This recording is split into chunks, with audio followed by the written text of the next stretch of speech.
and welcome back into the Sports Source. This segment of our show brought to you by Tennova Healthcare. Men, listen up. 1 in 6 of you will be diagnosed with prostate cancer. It's very common. For that reason, Tennova has created their own Men's Health Center of Excellence. If you're diagnosed with this very beatable disease, Tennova's center assigns you a point person, a nurse navigator they call it, just for your treatment. Question answerer, guide, someone to turn to.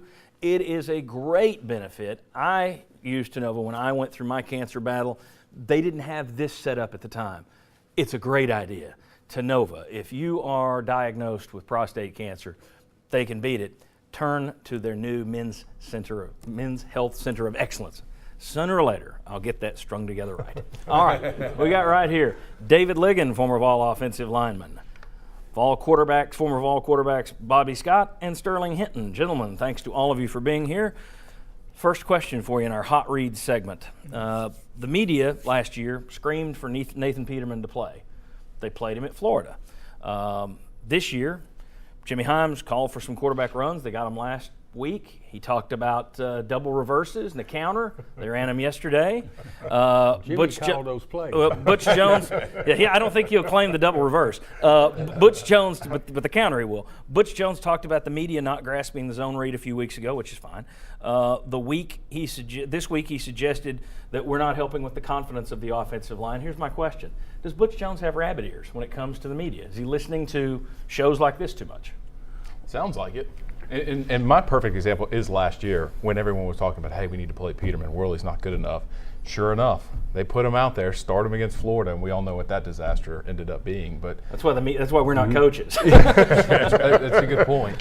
But I feel like maybe to a degree, it's just I don't know. I'm not him. I don't have a problem with it. I just think you got a guy from. He was page 5 in Cincinnati.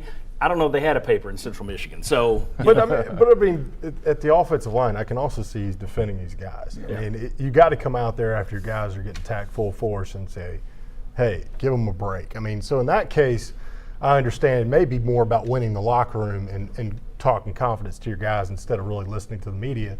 But overall, if you listen to the media too long, you're never as good as they say you are, and you're never as bad as they say you are. So you really can't take their word or look at them for the opinion. You should never be looking for us for how to feel good about yourself. Speak for yourself. Guys, is he listening too much or no? Coach Jones has got too much on his mind to pay too much But attention. He's commented on it 3 times in the last couple of weeks. But he shouldn't, I don't think. I think he ought, let the press take care of the press, and he takes care of the program over there. Sterling. I think he just is passionate about his players. Coach Jones loves his players, and he loves everybody that's in that complex every day. Those guys put some real hours in, and they really formed a bond. And I think when people attack his family, he's just one of those guys that's going to let you know that's not what he likes. And whether it's media, whether it's other teams, or whether it's coaches, he's one of those guys that's going to protect his house. Fair enough. I don't have a problem with a coach coming after us in the media. I mean, we sit here and talk about what we think about the job he's doing. He has every right to come out and talk about the job he thinks we're doing or what he thinks we should do. Now, nobody in the media should be looking out for his offensive line. Well, we can't pick on him. That said, it is difficult for those guys, I'm sure, to sit over there and hear us talking about, well, they played poorly, and not be able to discern that we're really talking about the fact they're green, they're inexperienced. Some of these guys, Coleman Thomas would be redshirting if he'd signed with Virginia Tech or Florida State. He wouldn't be playing. So I'm not saying they're bad forever, and I don't think anybody is.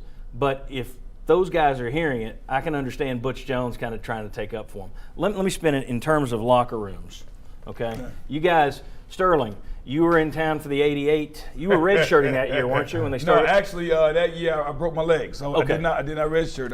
Okay. And that was something. Okay, well that started 0-6. Bobby, you poor man, you played for the Saints for years, so you know what losing is.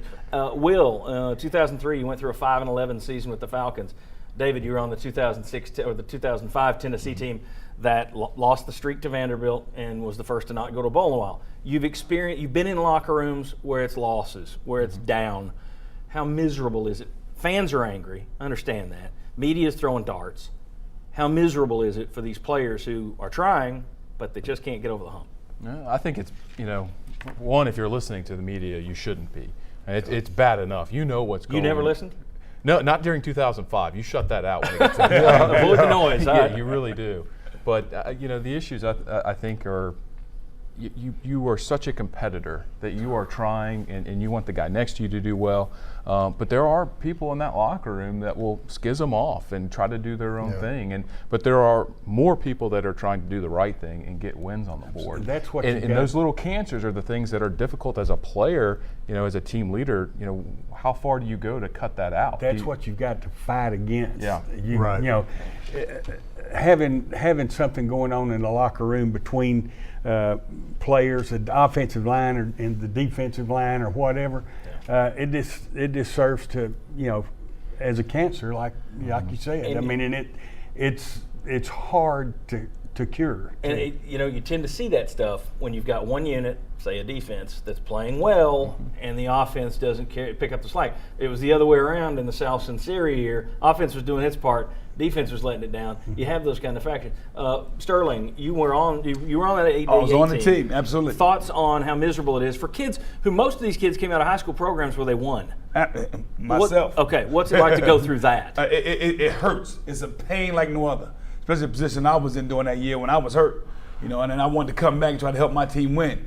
But what we did, and I hate to say this, with the team that I hate the most in the SEC coming up this Saturday, I think was get to November. Get to November. They remember what you do in November. If you can sweep November, you start. You end the year off with a big bang. And you start for next year. That was our thing. That was our thing. And if you look at this season, I'm serious. If you look at the season, we was 0-6. We ended up 5-0, and we took that in '89. This coaching message brought to you by Tenova Healthcare. All right. Oh, go ahead, Will. I Very quickly. just think these guys. That you're was gonna- something Coach Jones needed to listen Preach to. on. Yeah. Go ahead. You got to be good. If you're going to be a great player, you got to be able to forget what happened last very quickly. That's always the case, may be. And two, if you go through a losing streak like this for young guys, they're going to realize how special it is to win and how valuable those wins are. You'd like to think that if this coaching staff, they've had guys go through losing seasons before, but they've changed coaches. You'd like to think that if this coaching staff stays around and the way they're recruiting, they will stay around. You'd like to think that someday this hell they're going through now will pay off for them. All right. When we come back, just how unique is Tennessee's offensive line situation? I still have people tweeting me about the offensive line. We're going to show you how unique Tennessee's situation is in the next segment. Come on back. You must see this. Quality, quick. Trust Fast Frame.